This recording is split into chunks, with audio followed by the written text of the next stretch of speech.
대한민국 정치사, 그 격동의 세월을 거친 한 정치인의 인생 비하인드. 한판 승부 연장전, 한판 열전. 네, 여러분 안녕하십니까. 한판 열전의 박재홍입니다. 네, 이상민입니다. 자, 이상민 크리에이터 이제 명절이 다가오는데 추석에 어떤 계획이 있으세요? 추석 때 바쁩니다. 왜 바빠요? 방송? 방송이 있습니다. 그래요? 오로지 방송. 오로지 웃음을 제가 사수하기 위해서 아하. 연습하고 있습니다. 빨리 결혼하세요. 왜 그러시죠? 자, 이런 잔소리. 가운데 우리가 또 잘 만나지 못했던 가족과 친구를 만나는 명절처럼 오늘 또 반가운 분을 모셨습니다. 오늘은 특별히 문재인 전 대통령께서 나오실 분을 소개해 드리시겠습니다. 네, 떨리는 마음으로 하겠습니다. 예, 안녕하십니까. 문재인입니다. 오늘 제가 소개해드릴 분은 대한민국 최고의 공연기획연출가입니다. 저희 문재인 정부에서 1195회 행사 기획을 했던 잠깐만, 내가 일을 그렇게 많이 시켰나? 우리 탁현민 전 청와대 의전비서관 어서 오십시오. 와우, 탁현민 비서관을 모셨습니다. 어서 오세요. 네, 안녕하세요. 반갑습니다. 예, 또 어떠셨어요? 우리 문재인 전 대통령에 대한 성대모사 직접 현장에 들으셨는데. 제가 지난주 이번 주죠. 이번 주 월요일에 뵙고 올라왔는데 네. 저런 투로 얘기하진 않으시죠. 그렇죠. 아니, 제 말은 너무 친절해 하시죠. 성대모사가 너무 친절했다. 그렇죠. 아하. 그러니까 뭐 왔어요. 뭐 이 정도지. 아하. 가면 갑니까? 뭐 이런 정도지. 그러니까. 그냥 뭐가 어떻고 저떻고 이렇게 얘기를 안 하시니까. 그러니까 비서관님 그래도, 책에 보면 굉장히 이제 청와대에서 정말 힘들었던 적이 있었다. 두 분이서 식사를 하실 때 되게 위로의 말이 있어야 될 텐데 대화가 없고 마지막에 아무 말씀 안 하시다가 나중에 힘드냐고 한 말씀 하셨던 그 맨 마지막에 그런 말씀하시죠. 아마 그게 제가 사직서를 냈던 날인 것 같은데. 마지막 날. 아니요, 그러니까 마지막 날은 아니고 아니고. 사직서를 제출하고 얼마 안 있다가 밥이나 한번 먹자고. 대통령께서. 그것도 직접 얘기하신 것도 아니죠. 이제 누군가가 이렇게 얘기를 해서 관저에 올라갔는데 예. 이렇게 앉아서 식사를 하게 됐죠. 음흠. 둘이 앉아서 이제 밥을 먹는데 음. 이 한마디를 안 하세요. 그러면 밥 그 먹으면 자리가 얼마나 불편하죠. 불편하겠어요. 대통령인데 앞에. 그렇죠. 대통령이 앞에서 아무 소리 안 하고 밥 먹으면 기분 안 좋으신 거 있나? 뭐 이런 생각 들고. 그것보다도 제가 어떻게 해야 될 줄 모르겠어요. 뭐 농담을 할 수도 없고 뭐 계속 꾸역꾸역 밥만 먹고 예. 그 밥 다 먹고 이제 뭐 뭔가 얘기를 하실 거 아니에요. 뭐 그만두지 말아라라든지 아니면 그래 고생했다라든지 뭐 이렇게 얘기를 해야 되는 건데 예. 식사를 다 하시고 차를 한 잔 다 먹고 디저트까지 다 먹은 다음에도 말씀 안 하세요. 그러니까 제가 그때쯤 되면 이제 사람이 약간 이제 화가 나죠. 왜 부르셨지? 이런 생각이 들고 이제 그럼 좀 가보겠습니다. 그러면 이제 뭐 한마디 하셔야 되는데 그럼 가봐. 그러니까 이제 나왔죠. 나와서 그 관저 앞에서 이제 신발을 신고 있는데 웬일로 그 앞까지 이렇게 오시더라고요. 오시고 나서 제가 이제 꾸벅 인사를 했죠. 내려가 보겠습니다. 그랬더니 그때 이제 그 말씀을 하신 거예요. 힘드냐? 힘들어? 힘드세요? 힘들어? 뭐 이런 얘기였어요. 그랬을 때 제가 이제 울컥한 거죠. 그래서 힘듭니다. 이제 그만해야겠습니다. 그랬더니 그때 이제 힘들면 인터넷에다 자기 얘기를 검색해 보라고. 내 이름을 검색해 보면 충분히 위로를 받습니다. 짠한 그랬던 이야기네요. 적이 있었죠. 예, 자 우리 탁현민 전 비서관과 함께 네. 또 이 문재인 대통령과의 5년의 이야기, 또 그 전 이야기도 오늘 네. 풍부하게 드릴 수 있을 것 같고요. 또 지난 8월에 그 사소한 추억의 힘이라는 책을 내셨는데 책은 잘 나갔나요? 예, 뭐 에세이 치고는 나쁘지 않고요. 잘 나가는구나. 예. 그리고 뭐 요즘은 사실 이제 뭐 책들을 많이 안 보시니까 네, 그런 거 감안하면 많은 분들이 재밌어 하시는 것 같아요. 혹시 읽어보셨나요? 그럼요. 제가 네. 열심히 읽었습니다. 제주살이 이야기도 네. 열심히 이제 탐독하고 왔습니다. 그래서 그 이제 얘기도. 공교롭게도 이제 그게 2012년 선거에서 지고 난 후에 그리고 그 사이에 이제 제가 블랙리스트에 오랫동안 있어서 아무 일도 할 수 없었던 시절에 썼던 얘기들 그리고 이번에 이제 임기가 끝난 다음에 파리와 제주도에서 이제 일을 하고 있는데 가장 최근의 이야기까지 이렇게 넣었더니 약간 그 관통하는 내용들이 좀 있더라고요. 그래요, 맞아요. 뭔가 결핍이 있을 때, 그리고 뭔가 큰 일이 하나 끝났을 때, 그리고 상대적으로 어떤 마땅치 않았던 시기 그런 이야기들이 담겨 있어서 그래서 아마 요즘 분들이 좀 좋아하시는 거 아닌가. 제가 본 네. 책이 3세였는데 그게 더 많이 몇 세가 됐을 것 같아요. 예, 그리고 뭐 쇠가 중요한 게 아니라 한 쇠에 몇 불을 찍느냐가 중요하니까. 그게 핵심이죠. 아, 그렇군요. 예. 아, 한 쇠에 100불을 찍어도 한 쇠고 한 쇠에 10,000불을 찍어도 한 쇠니까. 마무 찍으셨길 바라겠습니다. 자, 타케미 비서관님과 이제 본격적인 이야기를 한번 펼쳐 보겠습니다. 자, 내 인생의 결정적 순간 첫 번째부터 볼까요? 첫 번째입니다. 내 운명을 바꾼 공연입니다. 우리 그 탁현민 비서관님께서는 네. 대한민국을 대표하는 공연기획 연출가라 이런 별명이 있는데 고등학교 때는 또 시를 쓰셨다면서요? 시. 예, 어쩌다가 이런 공연 문학소년. 연출로 가시게 그러니까 된 공부를 싫어했어요. 아. 공부하는 거를 네. 잘 안 맞았고 대개가 안 맞습니다. 그런데도 열심히 하는 친구들과 잘하는 친구들이 꼭 있잖아요. 그렇죠. 열심히 하는 애들이 네. 있긴 하고. 근데 예. 저는 열심히도 안 할 뿐더러 네. 그런 공부와 좀 거리가 멀어서 음. 공부를 안 하는데 뭔가를 해야 어쨌든 시간은 가니까 그러다가 우연히 이제 어떤 시집들을 좀 읽게 됐어요. 근데 너무 멋있는 거예요. 시인이라는 사람들이. 그래서 자기 생각을 글로 쓴다는 게 너무 멋져 보였고 그래서 어느 날 이제 그런 걸 따라하기 시작하다가 되게 이제 그런 중학교 고등학교 때쯤 왜 그 각 대학이나 혹은 지역에서 이런 글짓기 대회 같은 거 하잖아요. 아, 맞아요. 예. 그런 데서 이제 운 좋게 한두 개 입상을 하니까 그러니까 이제 나에게 그런 재능이 있다라는 그걸 잘 확신이 쓰나 보다. 드는 거죠. 아하. 아니 뭐 잘 쓴다기보다는 그것도 어떤 코드가 있잖아요. 상을 아하. 받는 코드가. 아. 그거를 좀 일찍 깨달았던 것 같아요. 아, 노하우를. 네.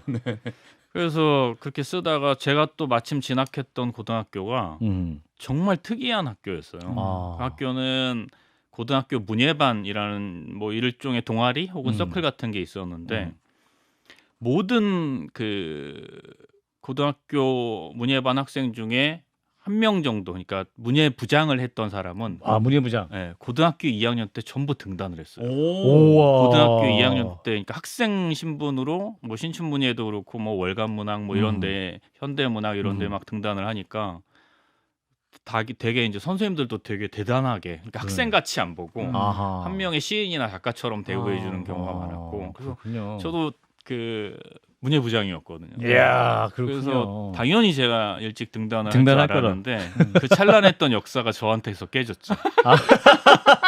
학교의 유구한 전통이. 전통 브레이커. 네, 예. 그래서 하여튼 그렇게 해서 시를 많이 썼습니다. 네. 그 비서관님 책 보면 그 등단을 해서 마지막 응모했던 예. 그 대회에 그 심사했던 시인이 떨어뜨린 거를 나중에 그 시인과 만남 가지셨다면서요? 맞아요. 그거는 이제 그렇게 해서 이제 제가 고등학교 졸업할 때까지 예. 결국 등단을 못했으니까 예. 제 인생의 어떤 가장 하고 싶었던 시인. 일이었거든요. 그래서 대학을 졸업하던 해에 다시 한번 정말 그 뼈를 해봐야겠다. 깎는 심정으로 응모를 했죠. 네, 시. 응모를 했는데 이제 이를테면 결선까지 간 거예요. 그게. 오, 아, 그래도 왜냐하면 이제 어휴. 심사평을 써주는 거는 결선에서 이제 아, 떨어진 그렇구나. 거에 대해서 써주는 아. 거니까. 근데 이제 지금도 제가 선명하게 기억하는 거는 탁현민의 시는 한 편의 시로서 그럴 듯하다. 잘 쓴다.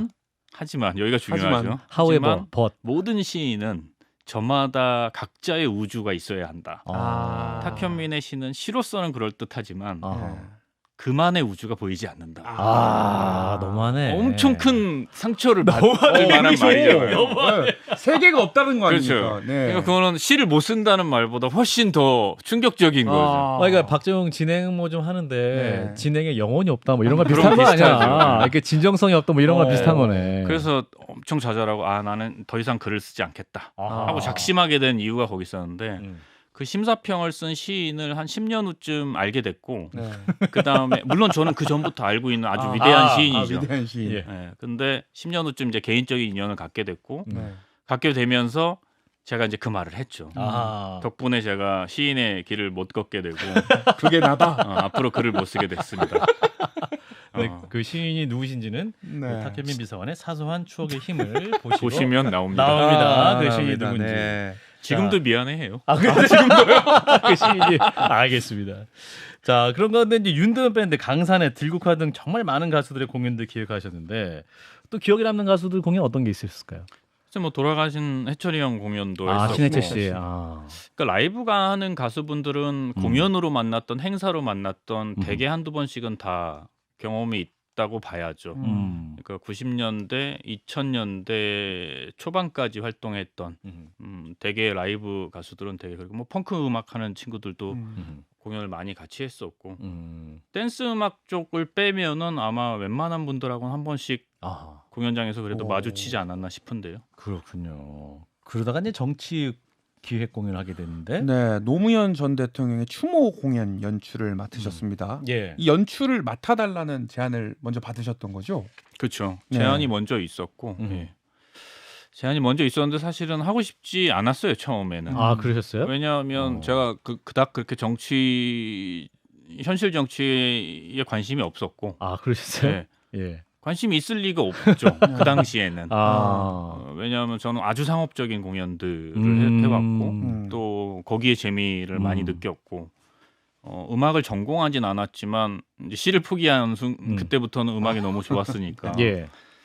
그래서 당연히 그런 공연을 연출하는 걸 이제 평생 내 업이다 이렇게 생각하고 일을 하고 있었는데 어느 날 그런 부탁이 왔고 그러다 꽤 고민을 하다가 해철이 형한테 먼저 연락이 왔었을 거예요. 그래서 좀 기획을 해줬으면 좋겠다. 해주면 나도 출연을 할 거고 예. 꼭 그런 자리가 한번 만들어줬으면 좋겠다라는 얘기를 하셔서 해야겠다. 근데 그때는 그렇게 막 심각하게 생각하지 않았어요. 이것을 했을 때 뭐 내 인생이 어떻게 뭐 전혀 네, 그런 바뀐 거- 생각 안 했죠. 왜냐하면 그냥 예. 돌아가신 대통령에 대한 그 추억과 회한을 담은 공연이잖아요. 그것도 비명에 가셨으니까. 그리고 정말 많은 가수들이 그때 참여하겠다고 했기 때문에 자원에서 또 많이 예. 나가셨구나. 왜냐하면 예. 그건 개런티를 줄 수 있는 공연이 그렇죠. 아니었어요. 네 맞아요. 그리고 장소도 그 당시에 연세대학교 노천극장에서 이미 확보가 돼 있는 상태였고 그래서 그렇게 저한테는 뭐 그닥 어려운 작업은 아니어서 보통 이제 출연진을 확보하는 게 어렵거나 공연장을 확보하는 게 어려운데 그 두 가지가 다 됐으니까 해결됐으니까. 그래서 준비를 시작을 했는데 공연 하루 전날 연세대학교에서 학교 앞을 버스로 막았죠. 공연을 못하게.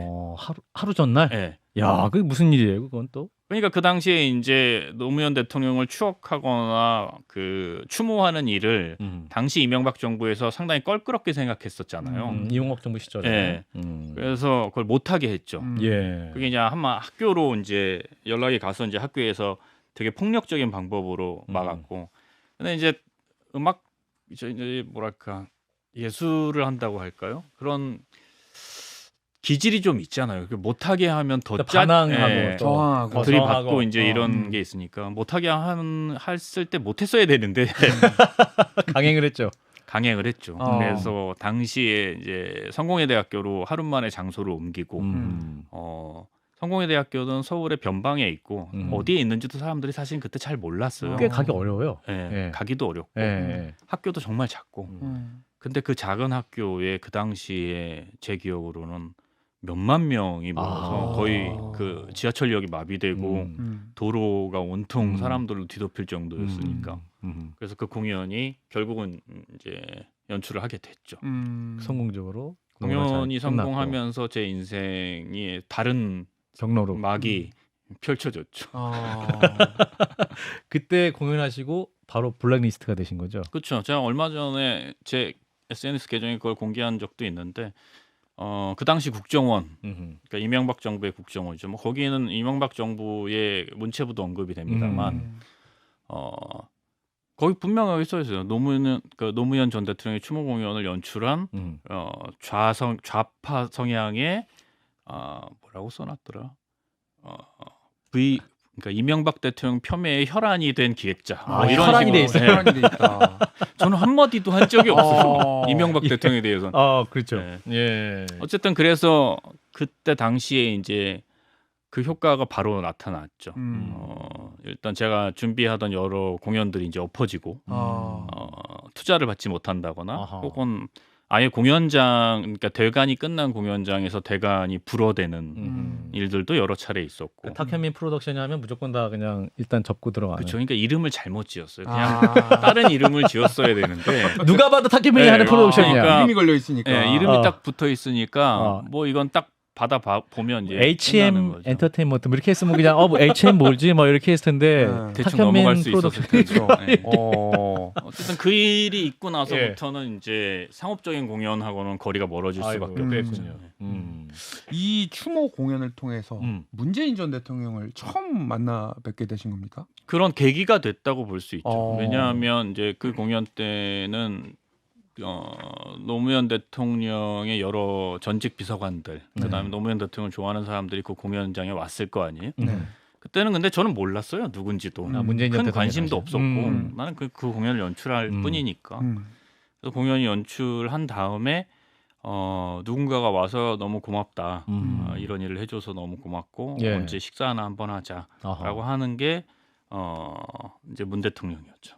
당시에 이제 노무현 대통령이 전 비서실장. 아. 예.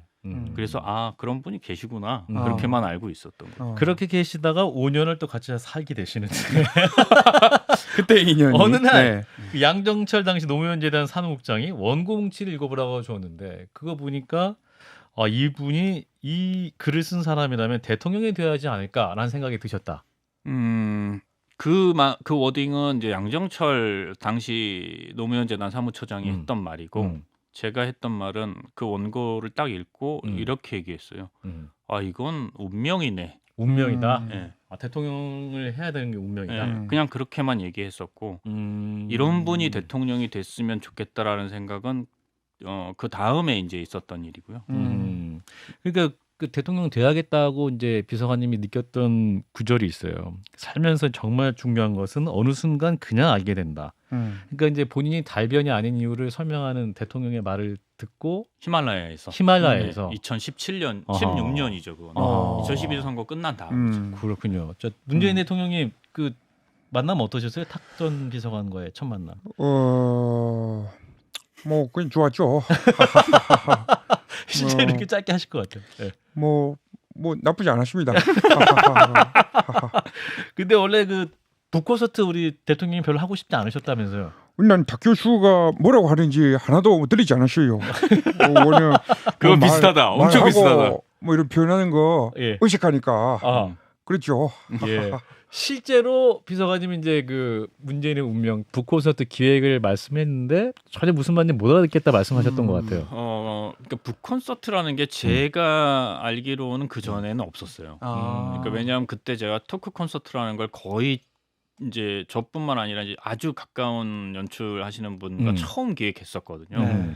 근데 북콘서트라는 건 이제 토크 콘서트의 형식의 모티브를 책으로 바꾸는 거라 그 다음 작업이었고 그래서 첫 번째였던 것 같아요. 아마 북콘서트라는 이름으로 그, 행사를 연출했던 것도 처음이고 그런 형식 자체도 처음이고 예. 그래서 이제 당시에 이제 문재인 노무현 재단 이사장이죠. 그래서 쭉 설명을 했어요. 이렇게 해서 무대에 나가시면 처음에 누구랑 이야기를 하고 중간에 인서트로 영상이 어떻게 쳐질 거고 아주 디테일하게. 그리고 원래 다 설명 잘 안 해주는데 PD들이. 그렇죠. 네. 근데 이제 워낙 익숙하지 않으니까. 이분은. 또 경청의 대가시니까 끝까지 다 듣고 중간에 이게 참견을 안 하시잖아요. 네. 누군가 말을 할 때는 그 사람이 말을 맺을 때까지 기다리시니까. 그래서 난 내 말을 잘 듣고 이해하셨구나. 설득되시고 있구나 이렇게 생각했죠. 근데 이제 얘기가 다 끝났더니 지금 했던 그 말을 정확하게 했죠. 나는 탁 교수가 뭐라고 하는지 한마디도 이해를 못하겠다고. 한 시간 반을 얘기를 했는데 중간에 얘기를 하시지. 그런 일련을 해서 이제 결국 콘서트도 하게 되고 이제 문재인 대통령을 만드는 순간 함께하게 되는데요. 자, 두 번째 일등의 결정적 순간으로 넘어가 보겠습니다. 두 번째 결정적 순간 문재인과 미스터 프레지던트입니다. 이 문재인 대통령으로 만들기 위해서 한 번은 첫 번째는 실패했습니다. 실패했었죠. 그리고 나서 19대 대선이 있기 약 1년 전 문재인 전 대표와 양정철 전 원장과 히말라야로 떠났습니다. 이거는 어떤 분이 제안을 하신 히말라야. 겁니까? 양정철 원장이 제안을 했죠. 그래요. 저는 많이 망설였어요. 왜냐하면 아까도 잠깐 얘기했지만 저는 그닥 정치적인 성향이 있는 사람이 아니었고 그런 뭐 세상을 바꾸겠다는 그런 의도를 갖고 살아보질 않았기 때문에 그냥 누군가가 좋아서 그 사람을 도운 적은 있어도 그 이상은 아니었거든요. 게다가 이제 그때 느꼈던 어떤 좌절감, 그 다음에 이제 블랙리스트로 올라와서 실질적으로 내가 회사에 처해진 피해도 있고. 위치, 어. 그 다음에 상황 이런 걸 견디기가 무척 어려웠어요. 음. 왜냐하면 그 나이가 아마 제가 30대 후반에서 40대 초반인데 예. 그 블랙리스트에 올라가 있던 7, 8년이라는 게 한 명의 연출가로서는 가장 왕성하게 활동할 수 있었던 그렇죠. 시절이었고 젊고 힘이 있었을 테니까 더. 또 이런 말하면 되게 재수 없지만 재능이 있었어요.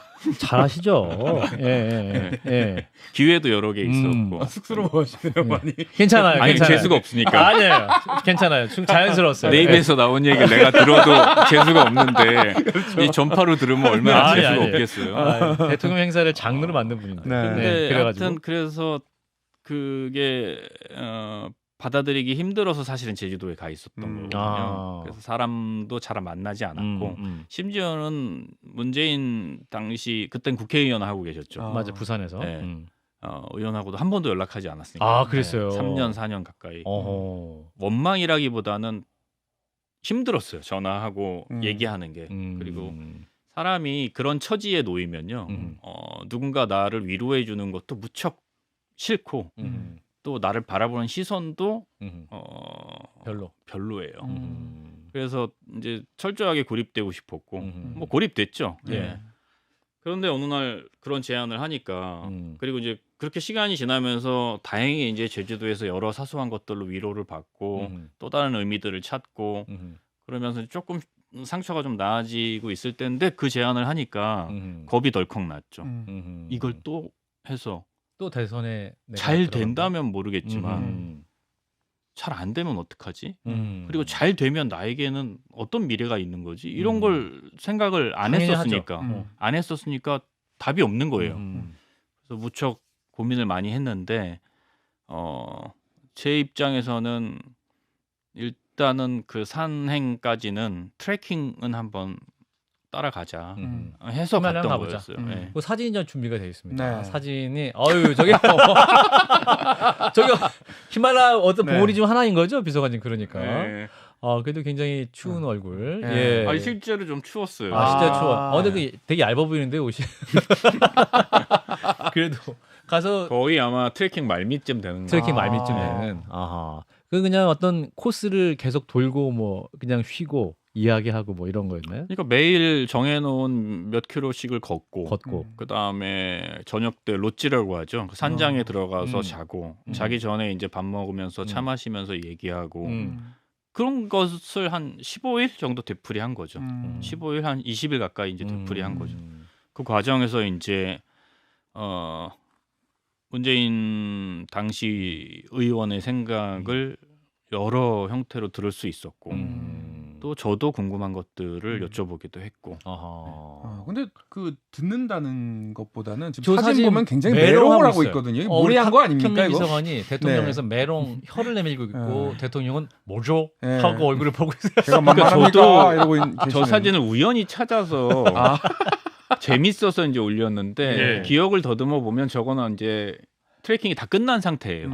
이제 다 이룬 내려왔어요. 상태. 다 이룬 상태. 내려와서 잘 씻고 복장도 갖춰진 거 보니까 제가 반바지를 입은 거 보니까 특히 그렇고 안 추우니까 내려왔을 때는 혈은 도대체 저 자식이 혀를 왜 내밀었는지 그건 이해가 안 가는데 이어폰 줄을 잡고 있는 거 보니까 아마 저 상황이 저거였을 거예요. 제가 그때 그 음악을 들으시면서 음악 기획을 하고 계셨나? 아니요 그 제가 듣던 노래가 있었어요. 아. 이제 요즘 왜 이렇게 명사랑 사람이 생각이 안 나죠? 그러실 나이가 됐을 수도 있습니다. 예. 어쨌든 이해합니다. 저도 어느 순간에. 예. 어떤 노래를 그래가지고 어느 들으시다가 네. 그때 이제 흥에 겨워서 혀를 내밀었다. 그 노래를 듣고 있다가 저기 의원 문재인 의원한테 들려드렸죠. 약간 완전 뭐 라붐인데요. 한번 들어볼래? 네. 딱 그때 상황에 꼭 들어맞는 노래였어요. 제가 언젠가 나중에 대통령 행사 때도 그 음악을 한번 쓴 적이 있는데 그래요. 정인 씨 노래였다. 정인 씨. 정인 씨의 그 뭐죠? 오르막길. 오르막길. 오르막길. 근데 혀는 왜 나온 겁니까? 그건 모르겠네요. 저도 혀를 왜 내밀고 있어? 오르막길 명곡이지. 야, 저도 이거 듣고 진짜 깜짝 놀랐어요. 야, 이런 노래가 있구나. 그래서 깜짝 놀랐어요. 그 노래를 들려주면 이제 제 아이팟에 있던 노래를 아마 그때 들려드렸을 거예요. 웃음기 빼고 이제 다시 시작하는 거라고. 이제 다음 대선 향한 여정. 더욱 힘들 거라고. 웃음기 빼고. 어쨌든 뭐 내려왔기 때문에. 근데 당시 비서관님은 그 대선 다시 나가지 말라고 하셨다면서요. 네, 산에서 언젠가 음. 한번 제가 그런 얘기를 한 고생스러운 말씀을 게. 드린 적이 있어요. 왜 하시려고 하냐고. 음. 왜냐하면 뭐 어쨌든 제 인식의 범위 안에서 얘기하는 거니까 저는 그냥 대통령님이 그 당시에 두 번째 도전을 하지 마시고 그냥 평범한 삶을 행복하게 사시는 게 훨씬 좋지 않을까. 나도 그렇다면 아무 부담 없이 내 삶을 꾸려갈 수 있을 거고 또 주변에 있는 사람들도 마음 졸이면서 하지 않고 그리고 정치가 그렇게 세상을 많이 바꿀 수 있을까? 라는 생각도 했던 것 같아요. 예. 또 그게 그렇게 한 사람 몇 사람들의 삶을 송두리째 바꿔놓을 만한 그런 만한 가치가 있는 일인가? 라는 생각도 했었던 것 같고 그런저런 뭐 제 스스로의 생각 때문에 그런 주제 넘은 얘기를 했던 것 같아요. 뭐라고 답변하셨어요, 대통령? 그때 그 책에 썼던 그 얘기를 한 거죠. 뭐 결국은 요지는 뭐 그거죠. 그 대한민국의 주류를 바꿔보고 싶다. 그리고 그 에피소드로 언급했던 이제 변호사 시절에 다른 사람의 이야기를 듣는 네. 경청의 자세에 대해서 이야기하면서 그 얘기를 들을 때 이제 제가 그런 확신이 든 거죠. 이게 사람이 대통령이 되셔야겠구나. 그리고 그 확신에 대한 이제 제 나름의 근거는 정말 중요한 것은 어느 순간 그냥 알게 되는 거구나 라는 생각을 그때 했던 거죠. 어느 순간에 이분이 대통령이 돼야 될 분이다 느끼고 같이 다시 시작해야겠다. 그러니까 그 길에 제가 뭐 도움이 된다면 미력이나마 최선을 다해야겠다. 다만 다시는 산행 같은 걸 하고 싶지 않다. 고생하셨습니다. 가지고 싶지 않다. 북한산도 가기 싫다. 그러면서 문재인 대통령이 이제 대통령이 당선이 되고 네. 이제 청와대에 들어가서 또 본격적인 대통령의 또 비서관으로서 행사를 기획하십니다. 네. 굉장히 화제가 되는 게 많았어요. 그렇습니다. 질문지, 시나리오, 편집이 없는 산무 대통령 기자회견, 기업인 호프 미팅 등이 있었고 예. 역사에 남는 장면이죠. 남북 정상회담, 아하. 평창 올림픽 등이 있었는데 이런 순방 정상회담 준비에는 디테일이 생명 아니겠습니까? 어느 정도까지 신경을 쓰세요? 토 나올 때까지 해야 토 돼요. 나올 때까지. 토 나올 때까지. 그리고 모든 디테일은 네. 한순간에 무너지거든요. 현장 상황이라는 한순간에. 맞아요. 그래서 수십 개의 시나리오가 있어야 되고 그래서 정말로 농담이 아니라 실무자들이 토 나올 때까지 준비를 해야 그래야 대응을 할 수 있는 거지.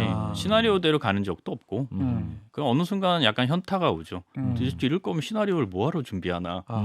그러나 또 그게 준비가 되어 있지 않으면 기민하게 대응하기가 어렵죠. 그래서 디테일은 정말 끝이 없는 것 같아요. 그렇군요. 또 워낙 기획도 잘 하셨는데 네. 이제 기획이 너무 잘하다 보니까 네. 쇼통이다. 소통이 아니라 쇼통이다. 그리고 대통령이 아니라 쇼통령이다. 이게 또 보수 또 이제 당시 야당에서 이제는 그런 말 못하지 않나요? 본인들은 뭐 실제로 예능 프로그램에 출연하기도 하고 본인 들으시 뭐 계란말이 하고 오늘도 어마무시한 일들을 저지르셨던데 뭐 오늘 대통령 네. 그 이제 국군의 국군의 날 행사 네. 시가 행진 탱크가 막 돌아다니고. 그 얘기는 조금 이따 하면 될 것 네. 같고 그래서 이제 인터뷰를 하다 보면 또 기억에 남는 행사가 뭐냐 질문 하도 많이 받으셔가지고 대통령이 직접 물어보셨다고요. 그래서 제가 한번 그 첫 번째 미스터 프레지던트라는 책을 쓴 이후에 예. 이제 퇴임하시고 난 후죠. 저는 이러이러한 것들이 기억에 남아서 이렇게 책을 썼는데 대통령께서는 어떤 행사가 제일 기억에 남으세요? 그랬더니 역시나 대답을 안 하시죠. 대답 잘 안 하세요. 네. 그렇게 친한 관계인데도 이렇게 업무 관련된 건데도 이게 참 이게 표현하기가 쉽지가 않은데 저는 그 문 대통령이 갖고 있는 장점이면서 단점인데 자신과 거리가 가까운 사람에게 무척 냉정한 자세를 유지하세요. 아, 지금은 그래요? 많이 바뀌셨어요. 아. 얼마 전 아까 제가 이번 주에 뵀다 그랬잖아요. 예, 맞아요. 예. 제가 이제 그 평산에 있는 그 책방에 사인회를 하러 갔거든요. 네. 아, 우리 비서관님 예. 책. 예. 그런데 사소한 추억이. 보자마자 손을 잡으시더라고요. 오. 그 처음 있는 일이거든요. 보던- 네. 아, 예. 청와대 처음 있는 일이에요. 아, 예. 12년 동안. 한 번도 손을 그러니까 잡아. 문재인이라는 아. 한 사람으로 알고 네. 나서 지금까지가 제가 13년째인데 13년 동안 처음 있는 일이에요. 손을 잡아주셨다. 그래서 먼저. 제가 여러 사람이 있어서 이렇게 티는 못 내는데 엄청 당황했어요. 아하. 왜 그러시지? 이런 생각이 들 정도로. 어. 근데 하여튼 그 정도로 자신과 거리가 가까운 사람에게는 냉정하게 대하시고 자신과 거리가 멀수록 엄청 따뜻하게 대하시거든요. 아, 거리가 멀수록. 네. 아, 그러면 한판 승부와 인터뷰하시면 굉장히 따뜻하게 인터뷰해 주시겠네요. 저랑 거리가 굉장히 멋있게. 그거를 그렇게 유추해 볼 수 있겠죠. 유치해 볼 수 네. 있겠죠. 이분이 과하게 따뜻하다 그러면 과하게 거리를 나를 모르는 두시는 사람이구나. 거예요. 나를 모르는 분이구나. 네. 취급하는구나. 네. 야, 이렇게. 네. 근데 저는 평산만 가야 지도자가 되는데. 갖추어야 할 중요한 덕목이라고 생각해요. 아, 그런가요? 네, 대통령으로서는. 아. 그러니까 내가 존경하거나 내가 사랑하는 한 사람으로서는 아쉬운 부분이 많지만 한 국가나 어떤 그룹의 지도자나 리더로서는 그 태도가 맞는 것 같아요. 그러니까 대통령과의 거리가 또 굉장히 권력이잖아요. 사실은 얼마나 그랬기 가깝냐. 때문에 그렇게 하셨던 걸로 짐작하고 있어요. 아하. 만약에 제가 대통령과 그 누구나 바깥에서 봤을 때 쟤는 대통령과 뭐 12년 이상 인연이 있고 가깝고 직통 연결도 가능하다. 뭐 사고를 쳐도 뭐 봐주는 것 같고 이랬다면 제가 오히려 청와대 5년을 버티지 못했을 거예요. 아. 저를 가만히 두지 않았겠죠. 그때도 가만히 두지 않았지만 더 가만히 두지 않았겠죠. 정말 문고리 권력이란 얘기가 나왔을 거고 또 그런 말이 나오지 않았다고 하더라도 제 스스로 되게 오만해졌을 거라고 봐요. 아하. 막 사람의 성격이라는 게 따뜻하게 해주고 또 막 이렇게 살갑게 하고 아니, 칭찬 그러니까 막 나한테 사람들 앞에서. 특별하게 애정을 보이신다고 느껴지는 순간 그렇죠. 좀 순간 나도 어깨가- 모르게 그것을 내 것으로 착각하는 거죠. 그러니까 되게 이제 우리나라의 정치인들이나 이제 정치한다는 사람들이 보이는 참 못된 태도 중에 하나가 국가나 국민들이 부여한 권한을 자신의 권력이라고 착각하는 경우가 있잖아요. 내 거라고 생각하는. 뭐 많죠. 많아요. 지금. 예, 지금 굉장히 많이 나오는데요. 아, 네네. 예. 근데 저도 그랬을 것 같아요. 음. 만약에 그렇게 하셨다면. 친절하게 그러나 하셨죠. 엄청 냉정하고 차갑게 대하셨기 때문에 제가 긴장하면서 생활했던 까닭이 거기. 그 비서관님만 그런 게 아니라 다른 수석이나 다른 뭐 참모들에게도 동일하게. 그러니까 이제 회고에 보면 어떤 수석과 어떤 참모한테는 무척 따뜻하게 대하세요. 그 멀게 느꼈구나 그분은. 히말라야를 뭐- 같이 간 사람이 아니니까. 그러나 어떤 사람들에게는 엄청 냉정하게 대해요. 우리 비서관님은 냉정하게 대한. 저는 거의 뭐 찬밥도 이런 찬밥이 없었죠. 아 진짜로. 그래서 야, 제가 막 서운했겠는데요. 이제는 그 말할 수 있다처럼 이제 최근에는 평산에 이제 서점 책방에 가거나 아니면 사적으로 대통령 뵙는 일이 간혹 있는데 네. 그때마다도 그리고 이제 제가 제주도에 있으니까 뭐 한치 같은 거 잡아서 이제 얼려가지고 보내드리고 네. 뭐 잡아서. 예, 동네에서 이제 호박 농사 잘 되면은 예. 그거 이제 한 박스씩 해서 보내드리고 뭐 그런 걸 자주 하는데 거기다 편지를 이렇게 써서 항상 보내거든요. 아하. 그리고 이제 만나면 그 얘기를 하죠 제가. 그때 조금 칭찬도 해주시고 좀 잘해주시고 그랬으면 제가 신나서 더 열심히 했을 텐데 그랬더니 그 얘기를 똑같은 얘기를 하시더라고요. 그랬으면 아마 5년 못 있었을 거라고. 그러니까 본인도 노무현 대통령 시절에 청와대 근무하셨었고 그 안에서 대통령의 참모들이 안에서 또 내부적으로 어떻게 권력 관계에서 변해가는 걸 또 직접 보셨기 때문에 만약에 내가 대통령이 된다면 나의 참모들에게 난 이렇게 해야겠다라는 그림도 혹시 그렸을까요? 아니 그럼요. 그런 걸 다 알았기 때문에 그렇게 얘기했겠죠. 그렇게 얘기하고 그런 태도를 보이고 그런 면에서는 참 뭐랄까 개인적으로는 아쉽지만 국가적으로는 그렇게 행동하시는 편이 옳았다는 생각이 든다는 거죠. 그렇군요.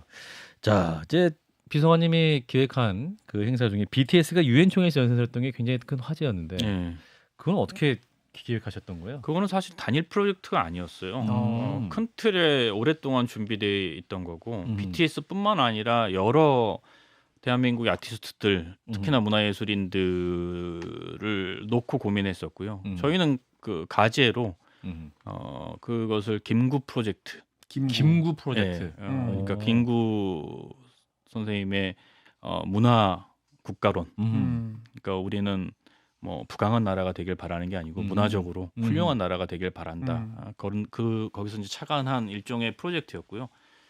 되게 이제 대통령의 해외 순방이 우리 문화의 우수성을 알릴 수 있는 좋은 기회니까 예.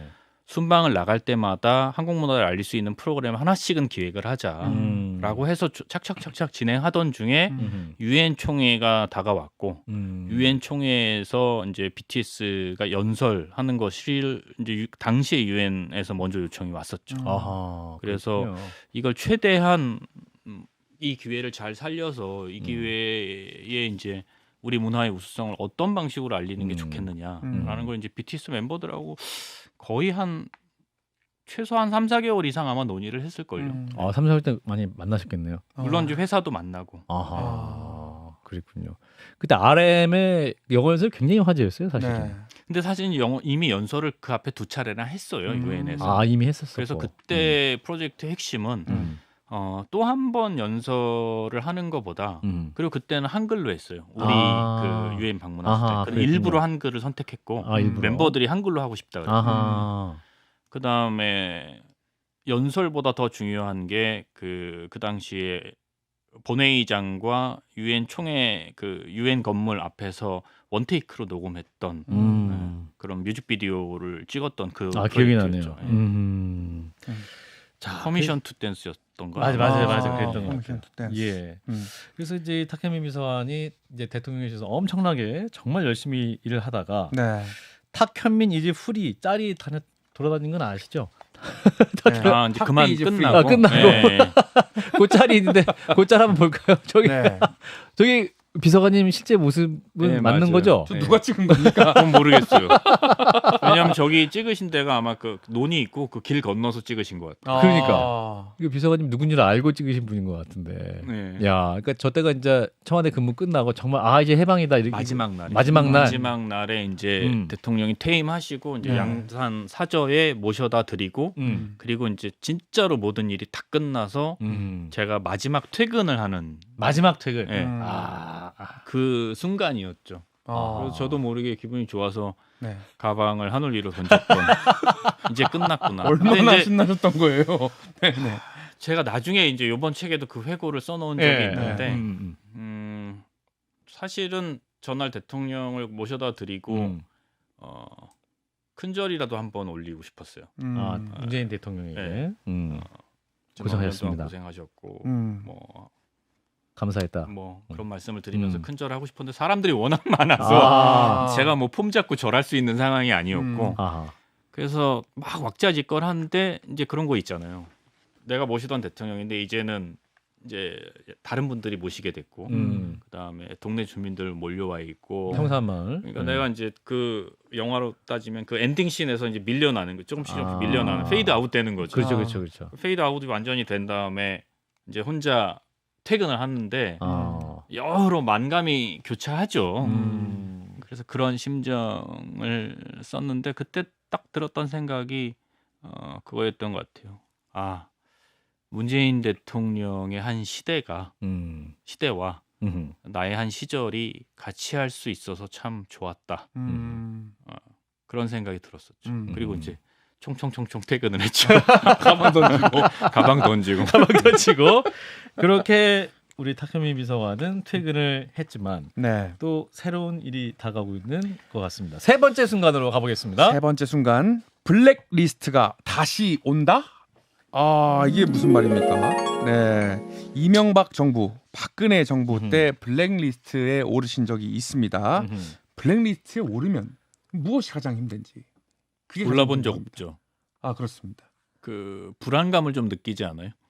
요즘? 그러니까 요즘 이제 전국에 네. 돌아가는 거 보면 원래는 사실은 블랙리스트라는 건 존재하지 않음으로써 존재하는 거잖아요. 그렇죠. 블랙리스트를 누가 무식하게 블랙리스트 1번 탁현민, 뭐 2번 박재홍 뭐 이렇게 쓰는 사람이 어디 있어요? 알고 보니 당한 거지 사실은. 그거는 암묵적인 공포를 조장하는 거잖아요. 그래서 그러니까 하고 싶은 말을 못 하게 하고 네. 어떤 행동을 할 때 그 사람 스스로 자기 검열하게 맞아요. 하고 그런 게 사실 이제 블랙리스트가 작동하는 방법인데 이명박 정부와 박근혜 정부의 위대함은 그걸 실제로 진짜 리스트를 만들었다는 거죠. 사법 그래서 처리 이 받은 사람은 사람도 있고. 어떻고 이 사람은 어떻고 이 사람 이자들을 어떻게 처리해야 되고 근데 이제 최근에 이명박 정부의 문체부 장관을 역임했던 분이 다시 문체부 장관으로 다시 왔죠. 네. 청문회 아직 앞두고 온 건 있지만, 아니지만 청문회 앞두고 있죠. 청문회를 앞두고 있고 또 이미 이명박 정부 박근혜 정부 때의 여러 인사들이 현직에 복귀하고 있거나 복귀했고 예. 그런 것들을 보면 아 다시 그 시절이 오는 건가 이런 생각이 든다는 거죠. 그 최근 자우림의 김윤아 씨가 이제 오염수 관련 발언을 한 걸 두고 네. 뭐 대표적인 사례라고 할 수 있을 거예요. 김현 그 국민의힘 인사들이 또 직접 언급을 하기도 하고. 그런 게 블랙리스트예요, 사실은. 김윤아 씨라는 이름을 리스트에 올리진 않았지만 대놓고 여당의 대표라는 사람이 공개적인 자리에서 그 이야기를 하면 그러면 자 보세요. 아마 모든 국가 행사에서 자우림이나 김윤아를 볼 수 없을 거예요. 정보 관련 행사에서 네, 굳이 왜 여당 대표가 저렇게까지 얘기하는 사람을 쓰겠어요. 그 다음에 그게 확장되면 방송에서 두 번째는 방송이겠죠. 여기 CBS를 비롯해서 MBC, 뭐 KBS 여러 방송에서 굳이 왜? 네. 그리고 안 쓰겠죠. 그렇게 되면 그 다음 단계는 뭐겠어요? 기업들이에요. 행사 굳이 공연, 왜 방송도 꺼리고 축제나 뭐 국가도 꺼리는 사람을 왜? 굳이 왜? 이렇게 되는 거죠. 그럼 그게 블랙리스트가 작동하는 거죠. 그런 일이 벌어진 거나 마찬가지라고 생각합니다. 저는. 최근에 홍범도 장군 흉상 문제 뭐 이런 걸로 해서 또 조준영 씨도 소신 발언했는데 우리 조준영 씨도 그러면 혹시라도 그런 우려가 좀 있을 수도 있죠. 네. 있을 수 있죠. 그래서 저는 오히려 좀 조심스러운 게 오히려 언급을 해서 더 블랙리스트가 네. 될 수도 있을 것 같고 그렇게 되고 그러니까 제가 이제 최근에 느끼는 저의 공포감은 뭐냐면 제가 예를 들어 이렇게 어느 날 SNS에 올리는 거예요. 문재인 정부 5년 동안 열심히 응원해주고 뒤에서 숨어서 늘 저에게 조언을 아끼지 않고 항상 저에게 영감을 줬던 박재홍 씨 감사합니다. 만약에 이렇게 올린다고 생각해 보세요. 블랙리스트 방송에서 예. 그리고 이상민 크리에이터 너무 좋았습니다. 문재인 대통령을 그대로 재현하는 최고의 크리에이터 이렇게 이상민 씨. 얘기하는 거죠. 상상만 해도 지금 오늘 대기실에서 윤석열 대통령에 대해 여러 이야기를 해준 이상민 크리에이터 정말 감사합니다. 그리고 여러 어려움에도 불구하고 저를 섭외해 주신 이 제작진 PD 누구 한판승부 프로듀서 H모 PD 뭐 이렇게 해줬다고 생각해 보세요. 예. 지금 우리가 웃지만 막연하나마 실제로 될 수도 그럴 있겠다. 수도라는 생각이 드는 것. 이게 사실은 정말 블랙리스트의 작동 방법인 거죠.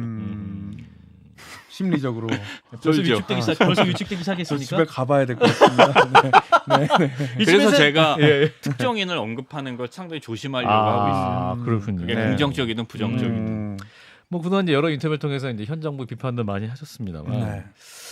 그 국군의 날 오늘 행사가 있었어요. 시가행진. 사실은 10년 만인가 11년 만인가 이게 오늘 이제 아마 처음 10년 만이겠죠. 10년 만에 이제 5년 시가행진 주기로 하는 거죠. 예, 시가행진인데 뭐 이제 탄도미사일을 이제 좀 대내 보이고 뭐 이러한 이제 목적이 있었다고 탱크가 하고 지나가고 강한 힘에 의한 평화 네. 그게 이제 오늘 행사 중요한 문구였는데 지금 사진으로도 나갑니다.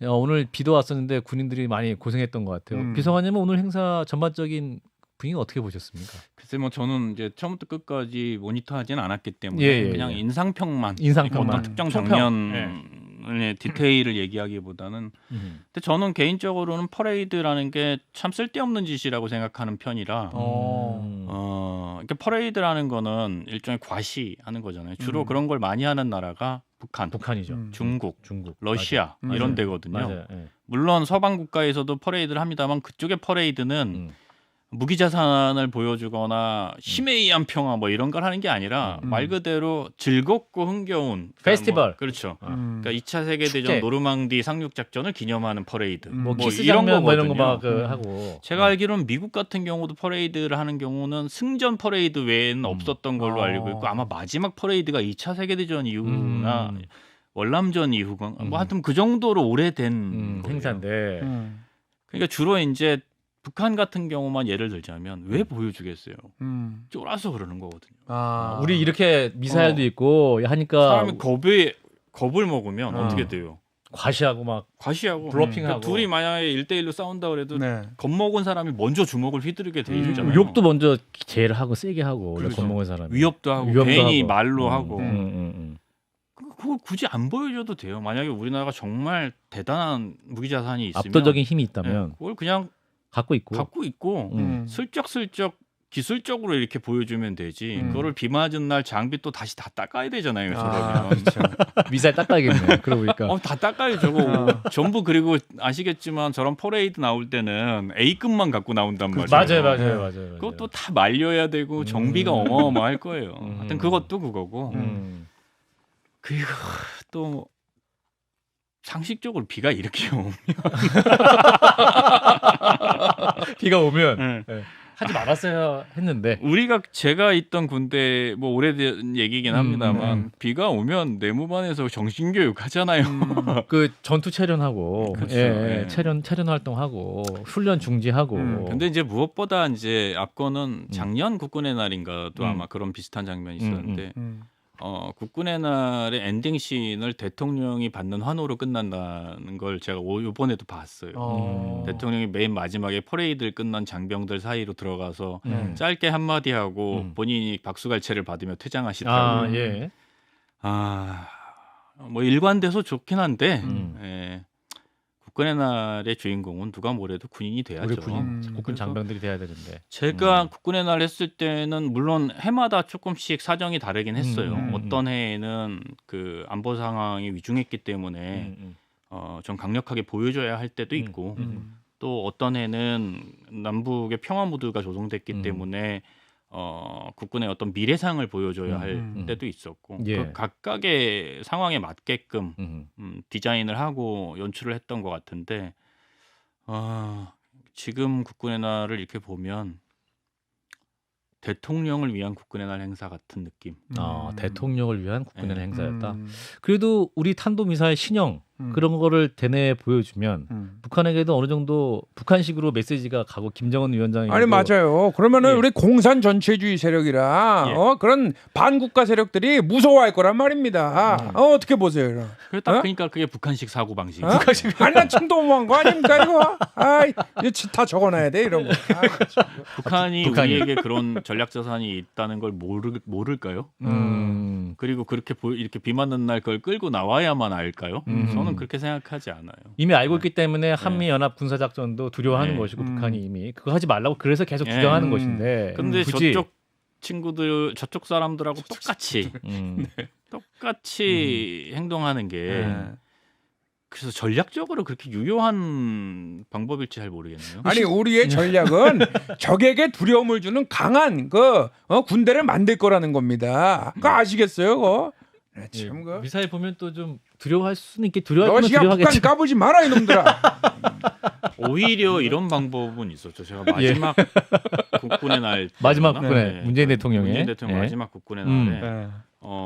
그때도 안보 상황이 위중하게 가고 있었어요. 예. 그래서 남북 관계 안 마지막 좋아지면서. 국군의 날 행사를 어떻게 해야 할지 고민을 많이 하다가 예. 그 당시에 이제 해병대에서 이제 문재인 정부의 국군의 날 행사는 6회공 해병대를 돌아가면서 했거든요. 아하.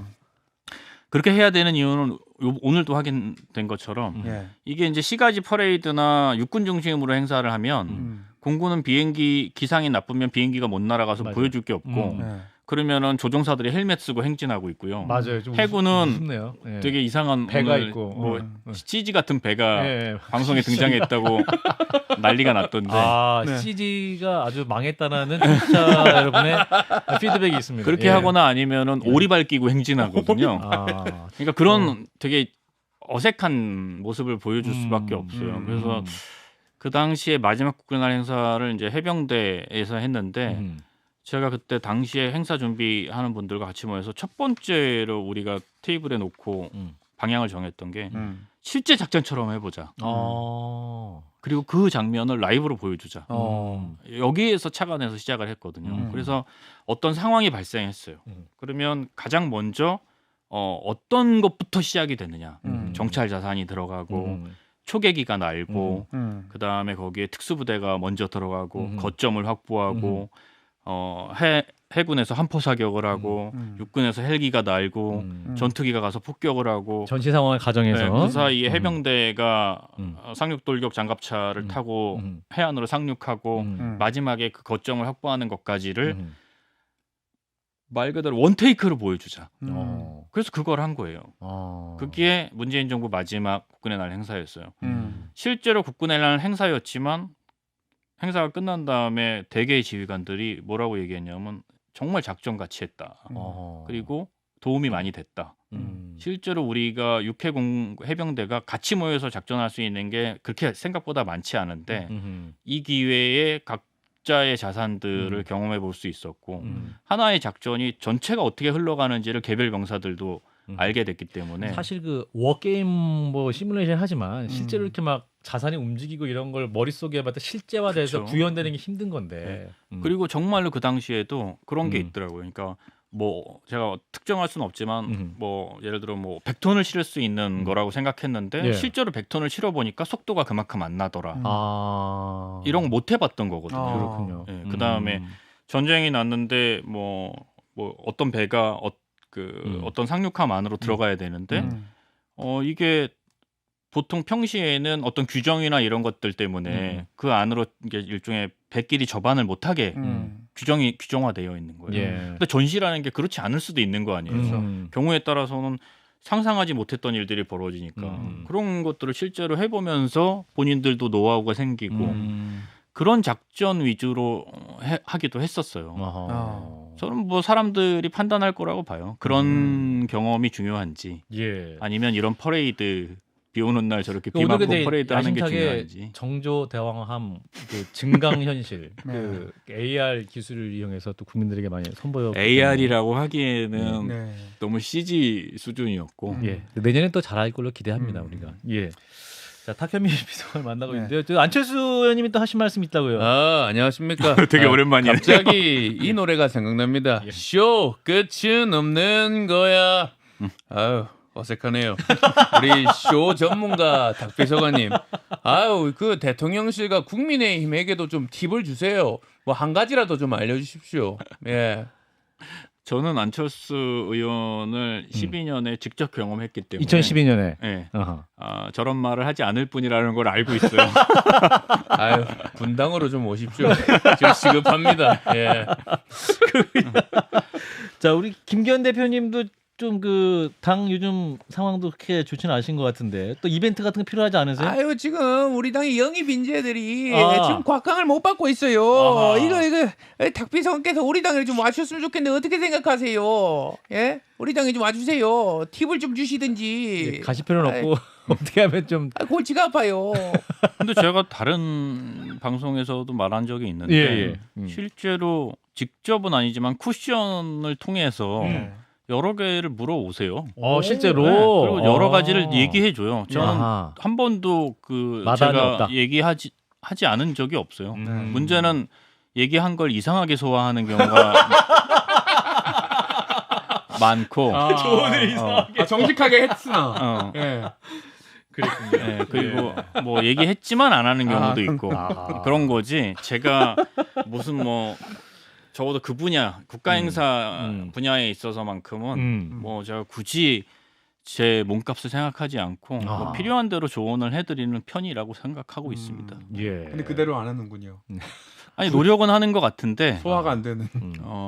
미진하죠. 그게 왜 그러냐하면 이게 아까도 얘기했지만 네. 행사의 주인공이 누구인지부터가 사실은 출발을 해야 되는데 그게 컨셉이고 목표고 방향이니까. 그게 전부예요. 아. 그러니까 예를 들어 뭐 5.18이다. 그러면 5.18에 돌아가신 분들을 먼저 깊이 고민을 해야 돼요. 그분들의 처지, 그분들의 심경은 어떨까. 뭐 보훈용사면 뭐 그런 보훈용사들, 뭐 독립운동가들이면 독립운동가들.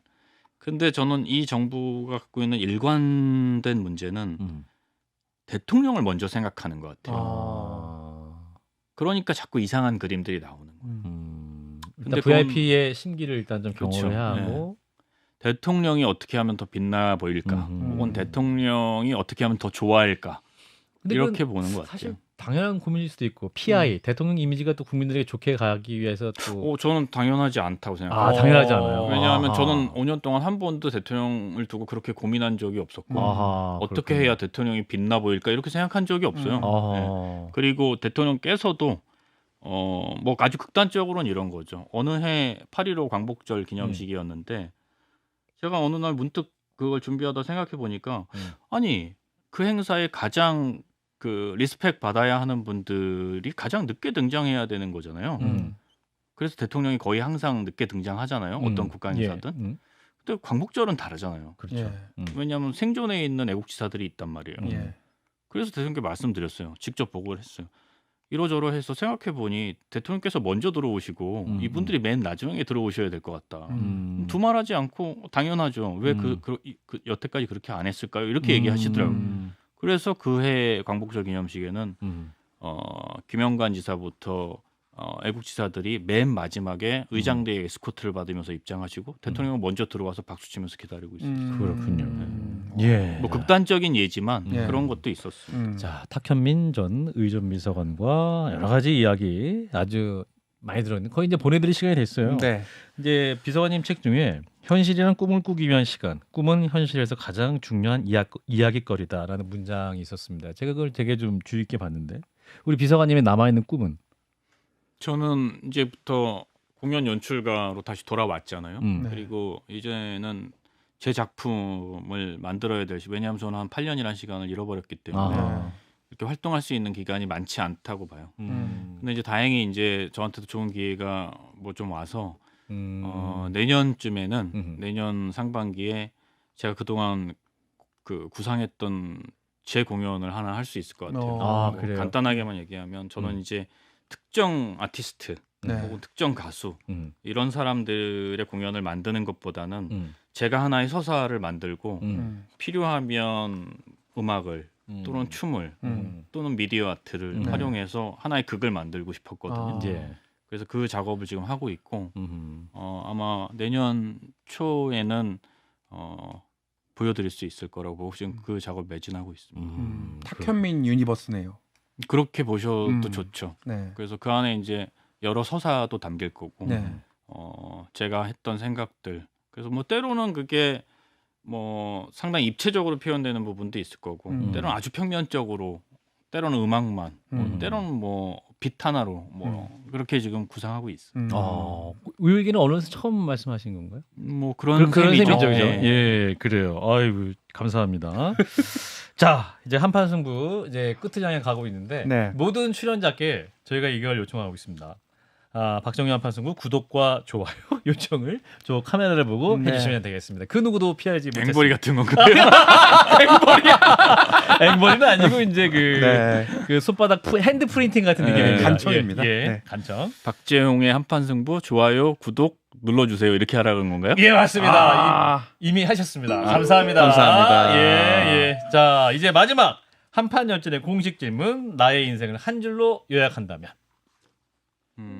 자, 우리 탁비서관님의 사람. 사람. 사람. 사람. 사람이라는 말은 그 우리는 이제 삶이라는 말에는 사람이란 뜻이 있대요. 그러네요. 삶을 풀었으면 사람이 된대요. 그러네요. 한 사람을 만나고 그 사람에게 영향을 받고 저도 이렇게 회고해 보면 어떤 대단한 이데올로기, 철학 혹은 정치 이런 것이 저를 바꾼 적은 한 번도 없는 것 같아요. 제가 조금씩 조금이라도 나아지는 방향으로 바뀌었다면 그건 전부 사람 때문이에요. 그리고 아주 사소한 기억들 때문인 것 같아요. 그래서 제 안에는 정말 여러 사람이 묻어 있다는 느낌을 받을 때가 있어요. 오늘을 통해서 아마 이상민 씨도 여기 어딘가에 살짝 묻어 있게 될 거고. 네. 그러네요. 그렇게 되게 사람과 사람의 관계는 서로가 서로에게 묻히고 묻어지는 관계이지 않나. 그래서 저는 제 작품 안에도 항상 사람의 냄새가 났으면 좋겠고 앞으로 제가 하려는 대부분의 일도 사람과의 관계 속에서 아마 만들어지겠죠. 그래서 뭐 굳이 인생을 놓고 어떤 한마디의 단어로 규정하겠다고 한다면 사람 혹은 삶 그렇게 이야기하고 싶네요. 네, 와 사람 삶 두 개의 단어가 네. 다가왔습니다. 탁비서님의 최근 책의 마지막 문장에 이게 있습니다. 네. 하루 종일 비 내리는 것을 보는 건 처음이다. 지금 나는 이 처음이 매우 좋다. 앞으로 더 마주하게 하실 그 처음의 시간을 응원하면서 오늘 한판 열전은 마무리하겠습니다. 오늘 나와주셔서 대단히 감사합니다. 고맙습니다. 네, 감사합니다. 자, 이상민 크리에이터 오늘 탁비서관 처음 만났는데 어떠셨어요? 사실 일각에선 쇼의 달인이다 이렇게 들었는데 진짜 디테일 디테일. 중에서도 정말 그 꽉 차 있는 내실을 제가 발견했습니다. 예. 네, 책을 꼭 사보겠습니다. 예. 그리고 또 이제 성대모사 필요하면 네. 자원하셔서 도와주시면 네, 그 좋겠습니다. 쇼에 필요하면 언제든지 연락 주십시오. 네. 자, 한판 열전 오늘 여기까지고요. 다음 주는 개천절 하루 쉬고 2주 후에 또 새로운 보석 같은 게스트와 함께하겠습니다. 여러분 고맙습니다. 고맙습니다. 안녕히 계세요. 박재홍의 한판 승부 좋아요, 구독 눌러주세요. 이렇게 하라는 건가요? 예, 맞습니다. 이미 하셨습니다. 감사합니다. 감사합니다. 예, 예.